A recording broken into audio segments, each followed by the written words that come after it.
Hello, beautiful souls. I am Valeria Maritza here at Healing Through You. I'm your host, and I am an infinite being of light, and so are you. It is my pleasure to bring my new guest to this podcast today, and this is Hi. Michelle Bulmer. Hi. Hi, welcome. How are Hi. you? I'm really good. Thank you for having me. It's a right pleasure. I'm so excited. For those of you who are coming in, I just want to tell you that I just had to restart this recording like Mhm. 3 times because they kept messing up. So this is why we're cracking up, because it's kind of funny. But I wanted to bring you like the authenticity of who we are and how things go. Like it's not always smooth sailing. So I just wanted to put that out there. All right, so Michelle, why don't you get us started and tell us a little bit about how your life was before you delved into the spirituality realm. Yeah, wow. So my life really kicked off in 2018. So what's that, 6 years ago? So that's when I'm going to say my spiritual awakening well and truly happened. And that's when I obviously did a 360, which means a complete turnaround on my life. Before that, so bearing in mind I'm 38, I suppose I've always seen and heard spirit from a young age, but turned that off or got dumbed down, or they switched it off, whichever term you want to call that. So before that, sorry, yeah, I was a carer. I had quite a couple of really bad toxic relationships with very toxic coping mechanisms. And sort of, yeah, before that, I had a really bad breakdown, which was quite detrimental, which was kind of like my breakthrough. So yeah, so before, yeah, after that, really, like now, I'm a past life regression therapist, Reiki master teacher. Um, I'm a channeler, so obviously, I do mediumship. I'm going to be learning to do stand-up mediumship. Oh, let But me this just all, slow you down here a little bit because yeah, you went through the sorry, whole thing so quickly. Well, I had a sorry, question here. No, no, no, it's yeah, it's fine. This is just so much, and I yeah, just want to step a little bit. yeah. Um, so you mentioned that you had a big breakdown in Mm, your life, when you decided to go this way, or what led you to go into the spiritual realm. And I just wanted to point out that a lot of times, and although this is not necessary anymore, a lot of times that is what we require, a big stop, break in our lives so that we can absolutely, take a deep, absolutely. yeah. So, do you want to share a little bit more about how, like, what that was? You don't have to say what it was, but No, I'm completely open. So, to cut, suppose the long story short, really, in 2018, I had a really bad detrimental breakdown. It was that bad. I actually got diagnosed as having psychosis. The breakdown was classed as psychotic, which it was for the weekend. The thing that led up to that was actually I was a whistleblower in care. But I suppose the underlying bit as well was I had some trauma from a very young age due to some relationships that obviously I didn't realize that I suppressed. I was working a lot of nights. I used to work quite a lot of long weeks. Sorry, I've got my Invisaligners in. I was trying to get my words out. So I worked quite a lot of nights. And like I said, being a whistleblower, I went off in July. Yeah, no, June, sorry, 2018, due to stress, due to workplace bullying. And during that meantime, I would say it was kicking off a lot spiritually, but I also had really bad anxiety that was developing as well.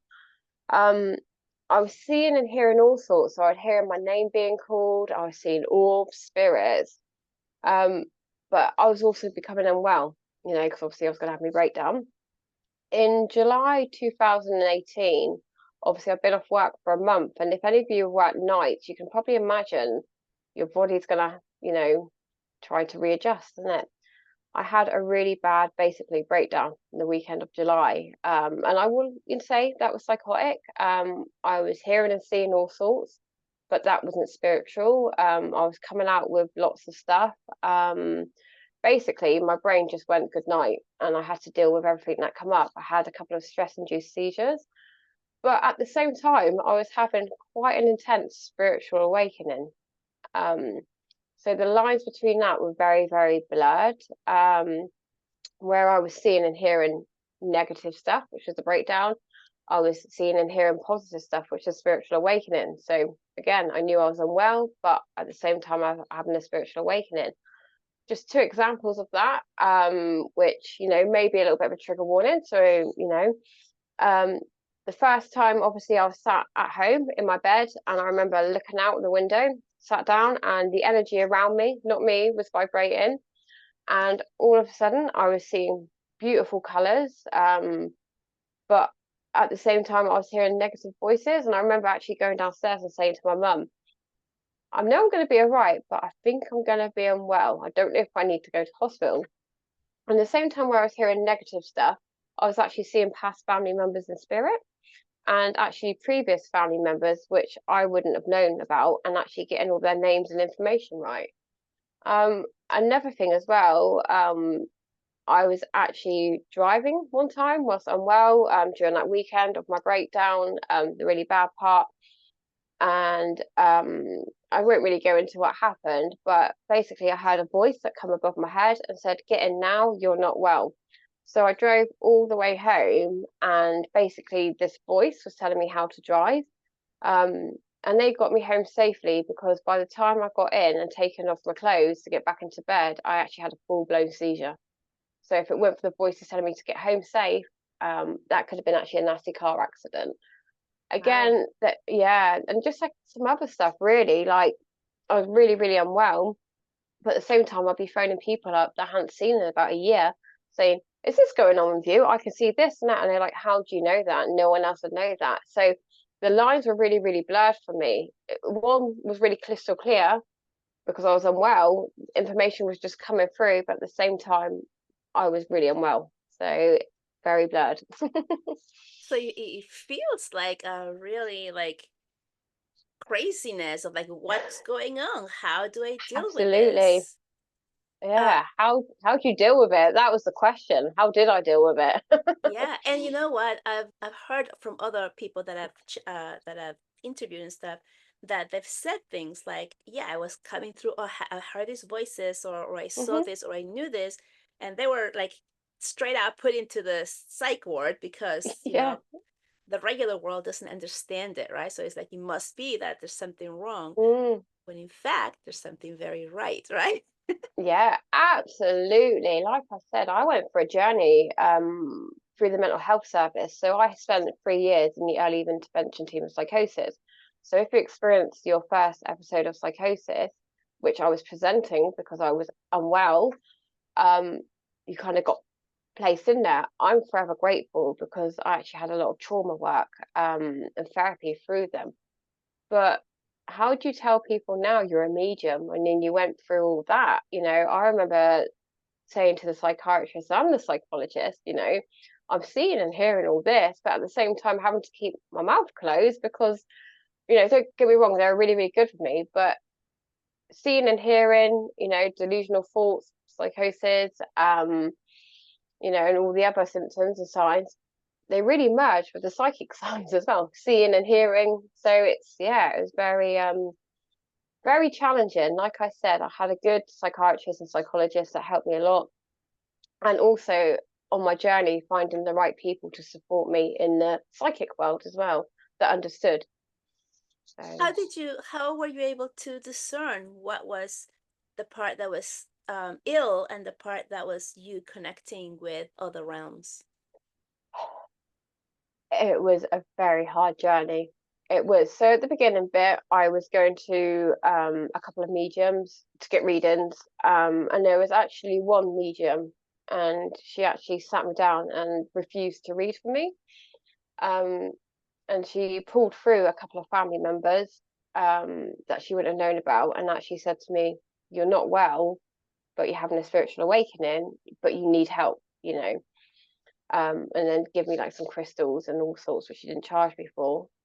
Um, when I actually got put into the early intervention team of psychosis, they were really, really good with me. I had a lot of support there. And it actually turned out as well that I do suffer with post traumatic stress disorder. So all the trauma from the past was basically my body trying to deal with it now, coming up. At the same time, obviously going on your own spiritual journey, I was trying to find, which I call my people, or my tribe. Mhm. I kind of learnt the hard way a little bit. So it kind of found that not everyone is there to help you within the spirit world. And I have to say that, very much, would take your money. They could see that I was ungrounded until I come across Reiki therapy. Well, that came across me. I remember stroking like my auric field, saying I had no aura, or I'd accuse other people of having no aura. Sorry, and I intuitively knew that I had to have Reiki. I never heard of it before, and I went on a journey to find the right person. Um, my Reiki master teacher, who actually taught me, I'm a teacher now myself, was so strict and methodical. It was unbelievable. But she was straight up. You're not well. You're going to need so many sessions. Not telling me that I had to have all these, but before I could learn my Reiki and that. And she actually guided me quite a lot for like a year or two. And actually got me grounded, if that makes sense, and taught me how to ground myself before I went off and trained in other modalities. Sorry, and find other people. Mm, Totally makes sense. I mm, believe so many of us are not in our bodies mm, because we are trying to no, escape the trauma, negate the trauma, or just that's the belief that being out of the yeah. body is what you're supposed to do. That actually Mm, happened to me when I first started down wow. my spiritual journey. I went to work with an energy healer, and he said, "You're only 3% in your body." And I was like, "Isn't that supposed to be the goal?" Because I Yeah, really thought. And he's like, "No." He's mm, like, "You're no, in your body. You're supposed yeah. to be in your body. That's when you heal. But if you're out there Hmm. and your body's here, then the healing doesn't really integrate." I know so many people think it's really good to be up here and out there. Mhm. It, for me personally, it really, really isn't. Like you said, when you start getting in your body and start facing elements of yourself and doing that inner work, it's not very pretty. It very isn't.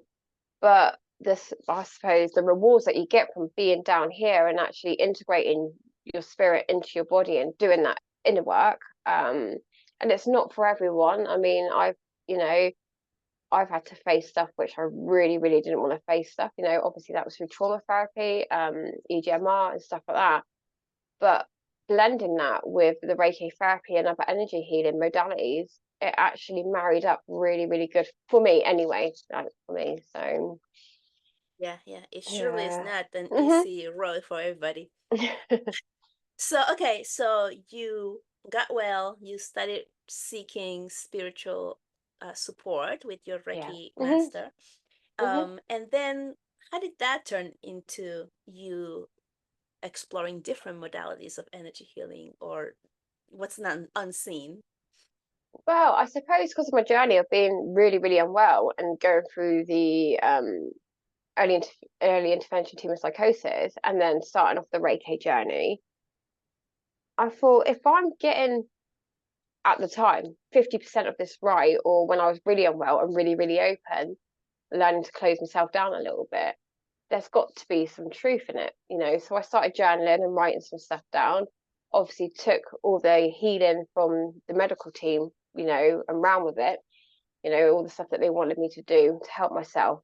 But then as I started, I say, getting better and going through therapy, I found that I naturally gravitated towards, obviously, opening up about past life, spirit release therapy. It kind of, I want to say, it found me. I really, really because I didn't know any of this stuff. I really didn't. I didn't go out looking for it. Obviously, when you go meeting people, they tell you what they're into.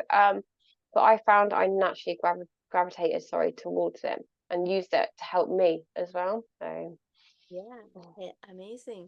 mm, So you also mentioned that you were seeing past relatives who you wouldn't have known because they were like, so long down the line. yeah, Are they still with you now? Are they still helping you through this new line of like, you know, the mediumship and absolute, stuff? absolutely. So, I think they came through on purpose. I'm not gonna lie. So my granddad, that's in spirit. He is my guide. He's the one that comes through the mediumship, and allows spirit through, and comes to me when obviously I do readings and that. With family members, so like the great grannies and all that lot, I would have never known their names, or I never had any recollection of them being told to me when I was younger. And when I was putting all these names sort of out the bag, I think it was just validating as well that I wasn't actually unwell, partly of it. But going back to your original question, yeah, I have my nan that comes in for the healing. And I have my granddad that is my guide for the mediumship. And I will get the old ones pop in now and again, but not to actually work with me. I think they just all came through during that awakening bit, because I wanted to prove that, obviously, say I want to prove, or they wanted to prove to others that, I wasn't crazy. Because obviously when you get diagnosed with that, people just label you, don't they? Yeah, I mean, it's hard Hmm. enough to come out into the regular world and say, I I can know. do this, but to have that Yeah, pass. absolutely.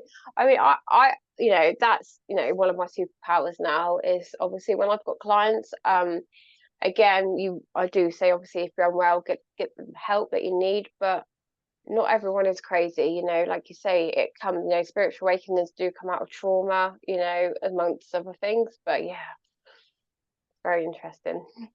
So how do you receive the information? Do you see it? Do you hear it? Do you know it? Like what's your Well, process? so basically, I'm clairaudient, so I hear spirit, and I don't always hear very clearly, unless they really want me to. Um, I've got my main team or main guys, and they can relay information. Sometimes I will see in images, or it's a bit like Cluedo sometimes, isn't it? So they give you an image, and then you've got to decipher it, because it doesn't always mean that, the metaphors and all that. Or sometimes I just get like this information that comes over me, or I look at someone, and it's not all the time. So people think, oh my God, I can read you all the time. It really does not work like that. That's invasion. So obviously, if you come from me for reading or healing, I just get this overwhelm of information, and I just know. I can't, yeah, I just know it just comes through me and out my mouth. So, Yeah, or I awesome. feel it as well, especially in the healing. So, like with my hands and that, if you've Mhm. got something wrong within the body, I will just, my hands will gravitate towards that place. Yeah, I'm glad you mentioned that. Like, people think that you just know, or you're going to just start reading them, because that's such a misconception.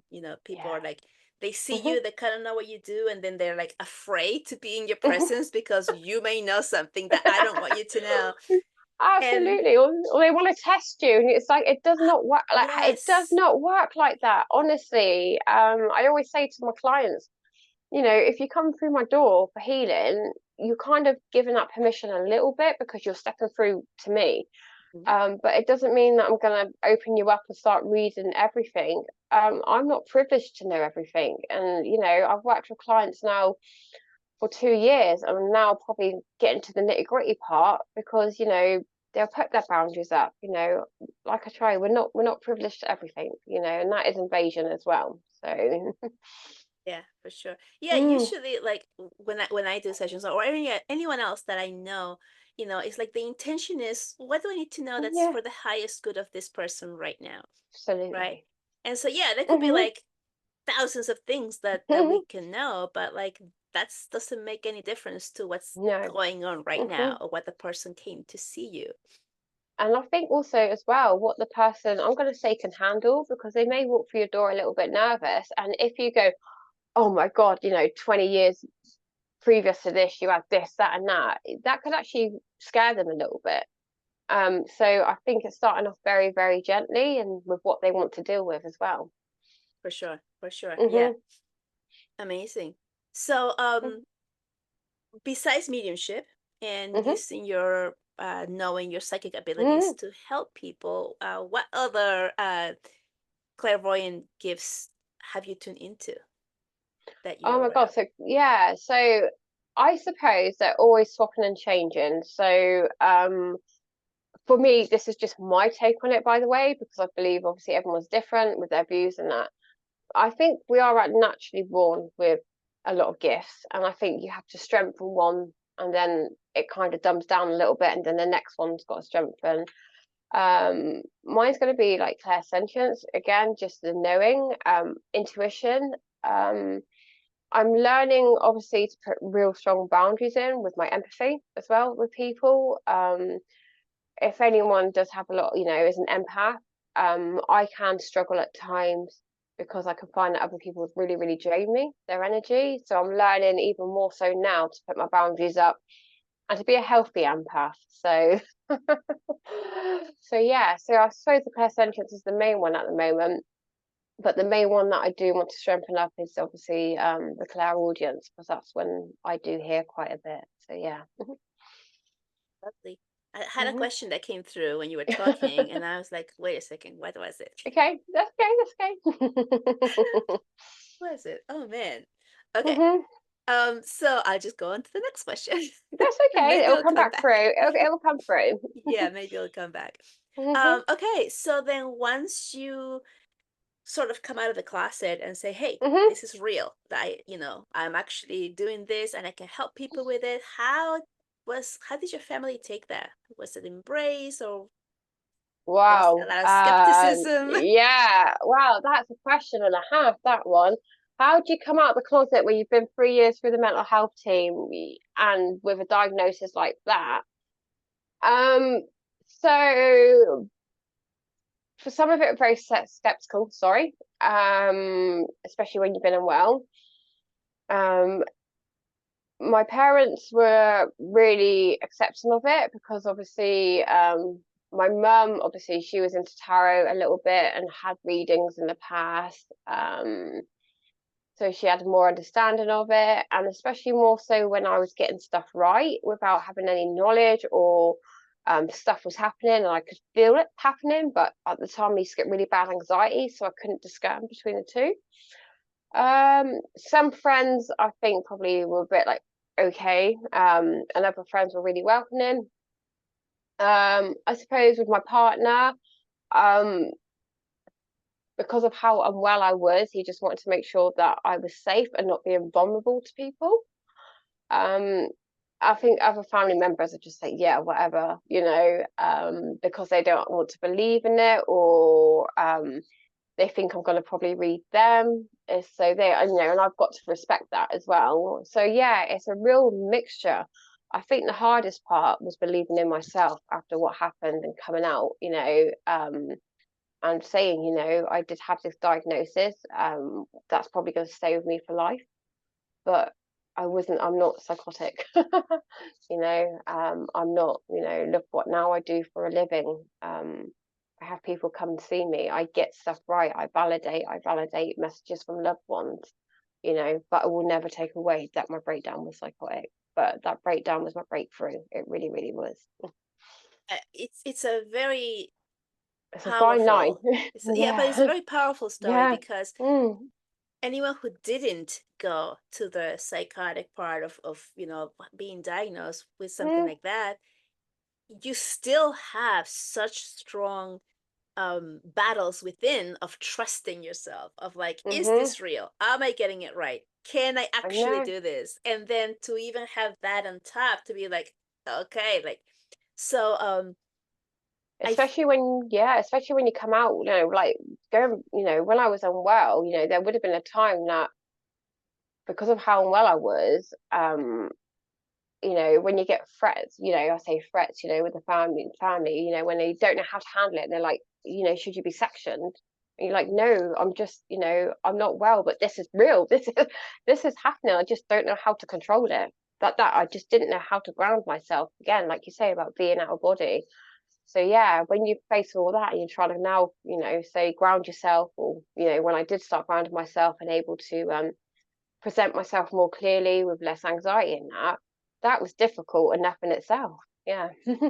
yeah, well, what's coming through is like your story is so powerful Mm. because obviously you're not the only one who has gone this route, and No. it feels like you're setting the path for anyone else who may have that other part of like, Mhm. I'm not well, I'm hearing voices, but then they only believe that they're unwell and that all of their um spiritual gifts that are activating are part of that, and they're not Hmm. recognizing that it's two separate things. So it really, Yes. really feels like Hmm. you telling the story is just really powerful for anyone else who may be in that situation where you were before. Yeah, no, absolutely. Like I say, like with the signs and symptoms, like, when they mirror each other, um, don't get me wrong, I'm here to promote, having good mental health and good spiritual health. But at the same time, if you feel that you are unwell, getting the right professional support, but finding the right people within the community that, the spiritual community that are going to help you, because whether I was lucky or not, I mean, I did go for a journey. I was lucky to find the right people that could help blend the both and get the right support. So absolutely. Mhm, Yeah, it was mhm, amazing. mhm. Perhaps it was guided by your ancestors. Absolutely. Honestly, I mean, I had to not be. I had to shift through, trauma, friendships, coping mechanisms. I took stuff to mass stuff. So I had to shift that. Once I started shifting that, I lost. I say I lost friends. I didn't. I moved on. You shift people, don't you? And then I had to grieve a lot of things because obviously my life was changing and I couldn't understand it. But yeah, people were coming into play. But, like I said, I learned a few hard lessons, but I also took the help that was given to me and run with it. So yeah. Lovely. Mm. So now you're helping Yeah. people, you do this for a Yes. living. How is this tell us a little bit more about how you feel now that you've gone through that whole 360 of completely turning your life around. Wow, I say yeah. So obviously, like I said, I was doing care work and everything before, working nights, thinking, and now I work 3 days on a farm that my family own. So obviously we work on the sanctuary, which is really good. It's really grounding. It's a lot of physical work. And now I get to help, other people on their spiritual journey. I'm now doing my workshops. It feels good. It really does because I do have, like I say, unwell people come, and it's getting them to recognise, their abilities and when they should be obviously going to the doctors and that. But actually utilising the skills that I've got to help others, yeah, it feels amazing, especially with the Reiki healing, the past life regression, and the spirit release. It kind of feels like I wouldn't say like I was born for it. I know that may sound a bit cheesy, but it feels like this is my path and what I was actually meant to be doing. And everything I went through, whether I was should have gone through that or whether I put myself through it, it kind of feels like because I went through that, I'm able to relate to other people. It really feels like a bit like a superpower. It really, really does. Absolutely. I mean, I have Yeah, heard this from so many people right. in their own past, like they went through whatever they went through, Yeah, and that's what they're helping people with. Like it's like the yeah. worst thing in their life, they've turned it It was. around. Right? Absolutely. Break down, but break through. I wouldn't be doing this Yes. without going through that. And I'd hate to think I know I probably wouldn't even be here if I was quite honest with you. I wouldn't probably be here if I didn't come out the other end of it. So Tell us a little bit more about past life regressions. I've had, I think, one other person talk a little bit about that, and I'm so intrigued about the past life regressions. Like, how do you oh, do that? How did that come oh. about for you to start doing that? So what? Well, obviously, what you go on your little journey or a big journey, and you get to meet different people, and obviously reading the main person, I suppose, a book came to me. All right, I found a book basically. Am I allowed to say what book it is on here? What? So that was Dr. Brian Weed's Many Lives, Many Masters. And the time I found it, just it called out to me, and I bought it, and it made me chuckle because I used to have really bad anxiety, even though it was PTSD. And it was about a psychiatrist that couldn't cure a person of their anxiety called Catherine, and he was renowned for curing people, the medical pharmaceutical way. And he really couldn't do it, not with this person anyway. So he started looking at like hypnosis and past life regression. And the more he regressed this person, the more their anxiety cleared. and the more they became back to their authentic self. But at the same time, she taught him, obviously through the regression, about guides, and obviously the spiritual world. So whether he converted fully or not, it actually converted him from the medical to the spiritual a little bit.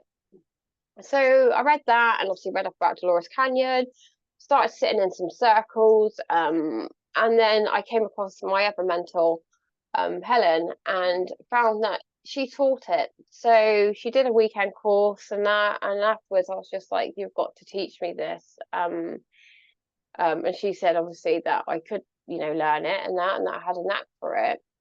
So basically, it's talking people into a light hypnotic state, a bit like if you're reading a good book, or if you're driving, when you get from A to B and you think, how did I get to B? It's accessing that subconscious mind. And basically, you're able to access all your past life regression therapy, your past life memories. With that, you can look at all sorts of different things. I mean, I've had people come to me just to see what it's about. People have had different phobias, some people have come to me because, they think that they may eat too much in this life and they want to know why, because, they control their portions in this life. People may have repeating cycles in this life, so they want to know, like, why are they repeating all these cycles, or the common theme in like their life. So then they can access the past life to see, if there's anything back there which is, either hindering or could help them in this life. So yeah, I hope that answered Fascinating. it. Can someone do a past life regression on themselves, or is this something that we need someone to guide us through it?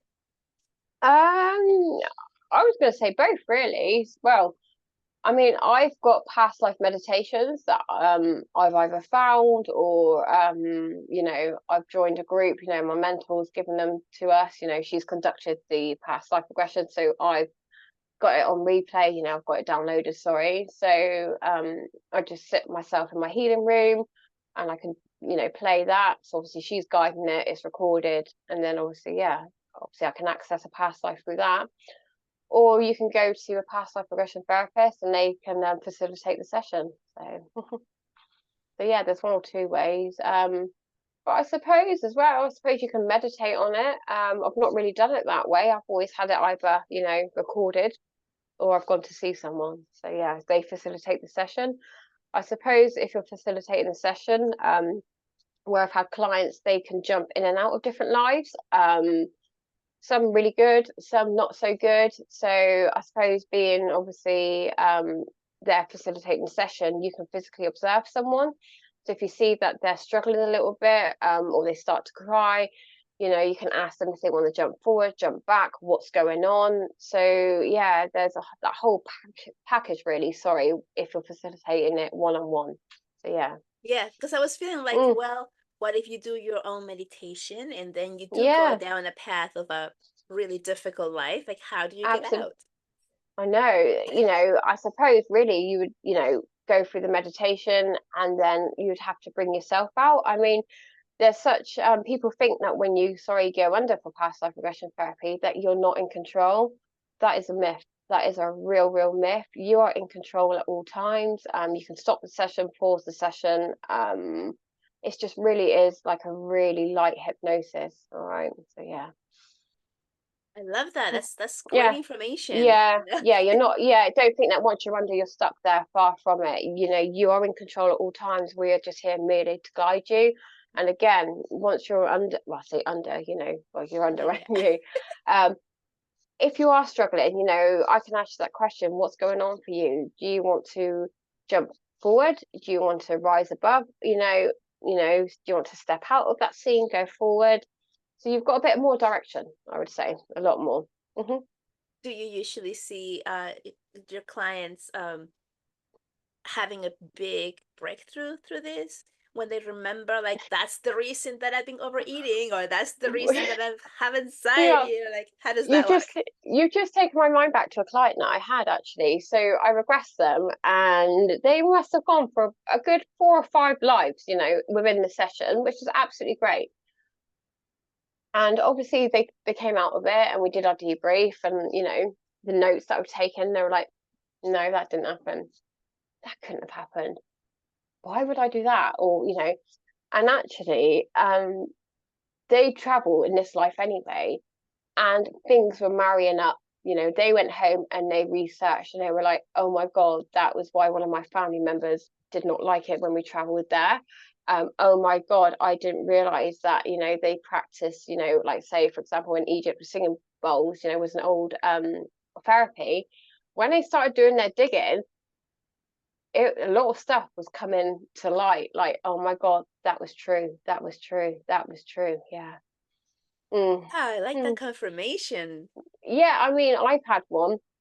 I would just say it really briefly, where I was a male, and obviously all I could see during my past life was that I was on a ship, and I could see people that were slaves, but I couldn't actually see them. I could just see their hand like that up against obviously the ship wall. And I pulled through the ship named the Harriet in the 1700s, and I thought it set off from London only because my family are from London. I got the L, but actually it set off from Liverpool. Um, and bringing back spices and all sorts, but I was a clerk. Um, Actually turned out, obviously, I didn't know any of this, that actually there was a slave ship in the 1700s called the Harriet that would bring people back to this country on board with spices and that. And actually, back then, they would actually put what I said, people back out there as clerks and that. So, yeah.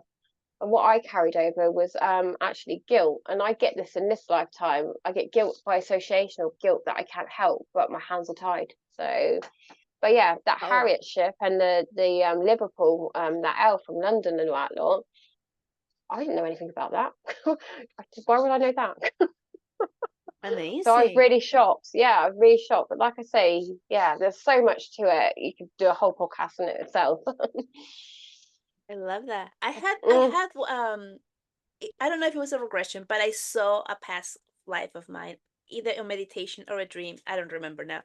But I yeah, saw myself also as a male walking in like a, period type of yeah. suit with the top hat, Hmm. going into this opera house to watch La Boheme. Hmm. And apparently I was the um I don't know, the one who had written the story or something. And Hmm. I was in this box, and again, I didn't know anything about La Boheme. And I researched it, and I looked and I see the picture of this man, and he was exactly what I had seen. Wow. So that was like, oh my gosh, yeah. I mean, it's even amazing. I mean, people like, or young children, when they say about their past lives. I mean, I watch all sorts, and I can't remember what the program was called, but this child was saying like, I know it must be hard when they say like, you're not my mum or my dad, I'm this person, and then they find the event of what actually happened many, like, maybe 50 years ago, 10, and they get all these photos out, and they pinpoint the person saying that was me, and this person was actually involved in whatever happened. But how would they know that if this happened 50, 100 years ago? It just validates it all for me. It really, really does. Yeah. Yeah, Mm, I watched some of those as well. They're fascinating. They yeah, just fascinate me. yeah. No. Amazing. Mm. Okay, so tell us, how can people get in touch with you? So I've actually I'm not very a technical person. I'm going to be learning, sorry. So I do have my own Facebook page. A name that came to me was Little White Spells a couple of years ago. And that's how you can find me on Facebook. I don't have a website or anything like that at the moment. That is my next goal. Yeah, so yeah, just Facebook really at the moment.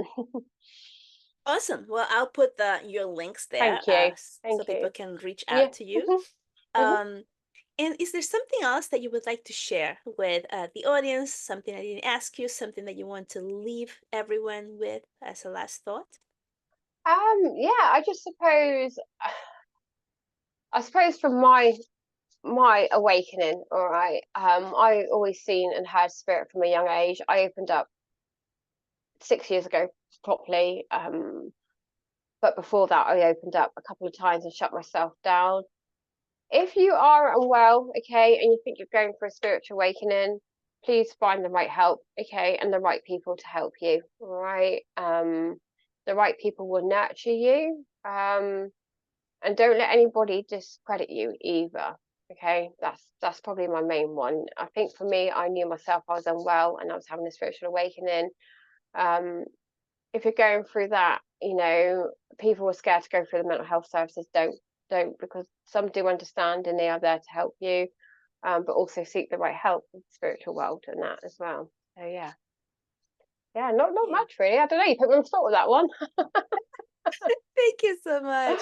Yeah, Thank you for coming on my podcast and sharing your very personal story here. thank you. No, thank you for having me. Yeah, thank you. Okay, well, I will see you guys next time. Bye Yeah, bye. thank you. Bye, bye. Well, thank you so much for staying till the end of this. If you liked the content of this podcast or this episode, please share with as many people as you feel will really benefit from the information here. Please leave a comment, subscribe. Any of those things would really help this podcast grow and other people be able to find it. So, with that, I thank you so much from the bottom of my heart, and I will see you next time. Bye bye.